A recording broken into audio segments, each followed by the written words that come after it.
memang dipanggil di Jakarta, kita akan ke Jakarta, dan kalau memang ada hal-hal lain mungkin kita akan lakukan nanti sesuai dengan kebutuhan nanti. Bapak Jokowi hadir memenuhi jadwal pemeriksaan dari penyidik.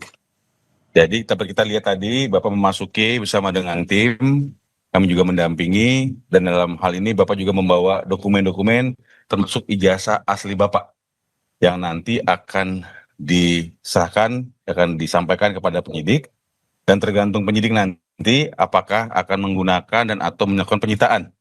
Jadi tentu Bapak secara konsisten terus akan mengikuti proses hukum dan akan menghargai semua proses yang terjadi, dan hari ini dapat kita lihat penjadwalan Bapak untuk diminta keterangan dilakukan di Polres Solo. Saya rasa demikian. Ada pertanyaan?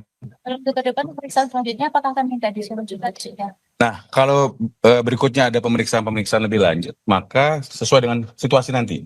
Kalau memang dipanggil di Jakarta, kita akan ke Jakarta, dan kalau memang ada hal-hal lain mungkin kita akan lakukan nanti sesuai dengan kebutuhan nanti. Jadi tadi antara lain dokumen-dokumen ijazah dari mulai SD, SMP, SMA, dan S1 Fakultas Kehutanan Universitas Gadjah Mada. Demikian. Berarti sudah bersiap nanti misal untuk dokumen itu disita sementara bisa. Tentu. Bapak secara konsisten dari awal sudah berkomitmen dan terus menyampaikan bahwa jika memang ijazah tersebut digunakan untuk penegakan hukum oleh penegak-penegak hukum termasuk di kepolisian dan nanti mungkin akan juga digunakan di pengadilan, akan diserahkan dan tentu mekanismenya sesuai dengan yang aturan yang ada. Laporan nama siapa yang mana nih? Tidak. Jadi pada waktu itu Bapak kan hanya mengajukan pengaduan. Jadi ada situasi Bapak merasa difitnah dan dicemarkan nama baiknya dan membawa dokumen-dokumen dan juga hal-hal terkait dokumen-dokumen elektronik lainnya, dan tentu dalam proses penyelidikan ditemukan fakta-fakta, ada nama-nama, dan dalam proses lidik itulah maka timbullah nama-nama yang beredar saat ini seperti itu. Penyidikan ya Pak, tersangkanya bagaimana kan belum ada. Nah, tentu dari proses penyelidikan naik ke penyidikan, maka ada peristiwa pidana yang ada di situ. Dan oleh karena itu kita cermati saja. Karena memang dari proses pengaduan yang disampaikan, kita kan ada dalam proses lidik itu ada 5 nama. Ya, kemudian berkembang lebih lanjut karena mungkin ada laporan-laporan lain yang diikut sertakan atau digabungkan dalam satu print penyidikan. Dan kemudian kita tunggu saja siapa melakukan apa, kemudian akan mempertanggungjawabkannya secara hukum. Demikian. Hukum belum bisa memastikan siapa. Kita hanya melakukan pengaduan dan biarlah nanti hukum itu dan penyidik yang akan membuatnya terang benderang. Tentu nanti apa yang dilakukan oleh pihak-pihak tersebut yang akan mempertanggungjawabkannya, apakah masuk unsur, apakah tidak. Kalau memang tidak, tentu tidak akan ada masalah. Tapi kalau memang masuk, maka harus dipertanggungjawabkan secara hukum. Saya rasa demikian. Pemeriksaan Bapak ini sudah yang kedua.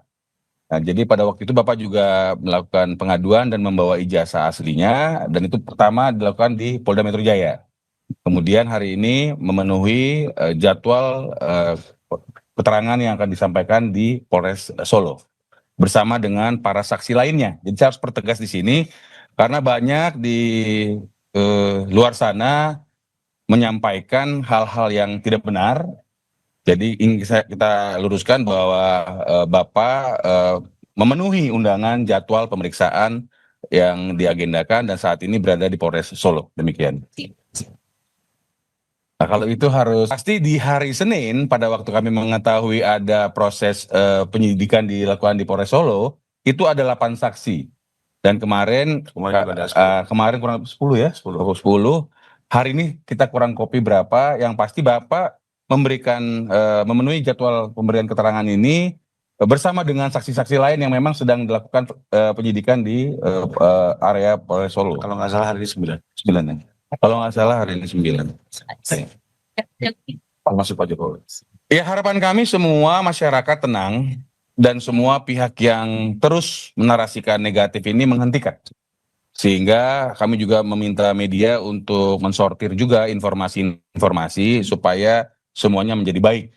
Dan tentu harapan kami kita memiliki hukum ya, jadi kita memproses ini secara hukum, dan oleh karena itu kita akan mencermati, kita akan patuh, kita akan mengikuti seluruh tata cara sesuai dengan hukum yang berlaku. Saya rasa itu.